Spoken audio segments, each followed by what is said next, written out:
Bonjour, mon nom est Orokiatou Sanou. Je suis originaire du Burkina Faso et cela fait maintenant 13 ans que je travaille à la division scolaire franco-manitobaine. Dans mon insertion en tant qu'enseignante au Canada, je dirais que mon plus grand défi a été de devoir enseigner une variété de matières en même temps, le français, les sciences humaines, histoire du Canada. Et c'était des matières que je n'avais pas nécessairement les connaissances de prime abord pour les enseigner. Par exemple, le cours d'histoire du Canada, ça faisait pas partie de mes bagages de connaissances. J'ai dû vraiment me former en lisant plusieurs ouvrages, écouter des vidéos, par exemple, sur ONF, IDELO. À chaque fois que j'entendais parler d'une ressource, d'une formation, je n'hésitais pas à le lire, à le consulter pour voir dans quelle mesure est-ce que cette nouvelle ressource, cette nouvelle formation pouvait m'aider à varier les activités d'apprentissage que je proposais à mes élèves. Je pense que le défi principal, c'est la relation entre l'enseignant et l'élève. Moi, j'ai grandi au Togo, ensuite j'ai vécu en France. Cette relation entre l'enseignant et l'élève, il y avait une certaine distance entre l'enseignant et l'élève. Moi, je m'attendais à ce que les élèves me vous voient. Et aussi, je ne suis pas habitué à parler de moi à mes élèves. Je ne suis pas habitué à ce fait-là. Moi, je me limitais surtout au curriculum et au contenu de l'enseignement. Mais grâce à des amis, grâce à ce que j'appelle un mentorat informel, donc mes compatriotes togolais qui enseignaient déjà ici au Canada, à qui j'ai posé la question, j'ai pu réussir à dépasser ce défi-là.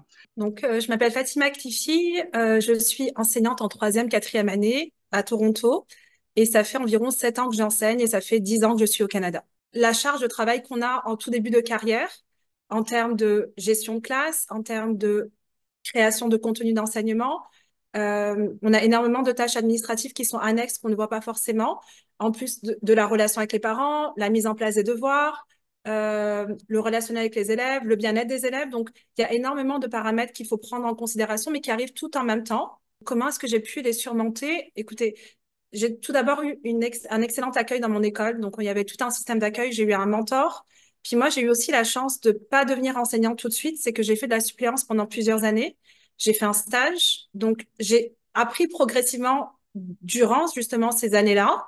Et, euh, et le perfectionnement professionnel, en fait, se fait en continu. Jusqu'à présent, je sens que j'ai encore des choses à apprendre, donc je suis constamment à apprendre aussi des formations, à me former moi-même, à prendre des qualifications additionnelles.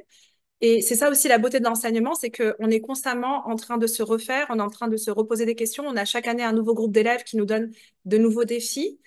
Bonjour, je suis Monsieur Jean Tchefa-Ziatche, enseignant à l'école élémentaire Jeanne Lajoie, située dans la région de North York, en Ontario, au conseil scolaire Diamond. Et enseignant au Canada, je veux dire en Ontario particulièrement depuis bientôt 6 ans, mais sinon ayant précédemment enseigné au Québec avant de venir en Ontario. Pour moi, les plus grands défis, je dirais tantôt que c'est beaucoup plus connaître le milieu francophone minoritaire. Et puis, les défis culturels, le profil de classe et le profil de chaque élève, mettre en œuvre l'inclusion en salle de classe. Les éléments qui m'ont permis de surmonter cela, déjà les formations qu'offre l'Ordre des enseignants ici en Ontario, notamment les QA, les qualifications additionnelles et les qualifications de base additionnelles. Il faut se former. Il faut se former. La formation continue est quelque chose de primordial. Il faut faire du bénévolat également. Quand on vient d'arriver, c'est important de faire des bénévolats dans l'école parce que plus vous faites des bénévolats, ça vous permet de mieux comprendre le système, de mieux comprendre la classe, de mieux comprendre les élèves, d'entrer en contact avec ce monde-là. Bonjour, donc je m'appelle Agatha Jacquenou. Je suis enseignante en immersion français dans une école de Bathurst et dans le cadre du nouveau partenariat entre la France et le Canada, je débute ma première année d'enseignement au sein du système éducatif canadien.